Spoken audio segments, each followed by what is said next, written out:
প্রায় 10 দিন আগে কেটিএমের একটি অ্যাডভেঞ্চার বাইক এবং একটি নেকেড বাইকের ওপর একটি নতুন 500 সিসি টুইন সিলিন্ডার প্ল্যাটফর্ম পরীক্ষা করার উত্তেজনাপূর্ণ ছবি উঠে আসে। এখন পরীক্ষায় একটি ফেয়ার্ড আরসিও দেখা গেছে, যা অবাক করার মতো কিছু নয়। তবে আমরা বিশ্বাস করি যে এই গল্পে আরও অনেক কিছু আছে। এই বাইকের ডিজাইনের একটি গুরুত্বপূর্ণ দিক হল এটিতে একটি একক পার্শ্বযুক্ত সুইং আর্ম রয়েছে, যা কেবল সিএফ মোটো 450 এসআর এর মধ্যেই পাওয়া যায়।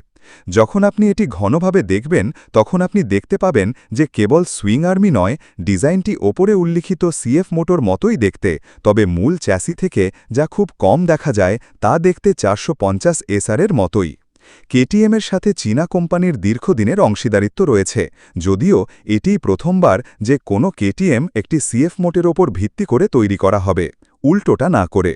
এই মোটরসাইকেলের বেস প্ল্যাটফর্মটি সিএফ মোটর বলে মনে হলেও ডিজাইন এবং ডিটেলিং সম্পূর্ণ কেটিএমের, বিশেষ করে এর আক্রমণাত্মক বডি ওয়ার্কে এটি দেখা যায়।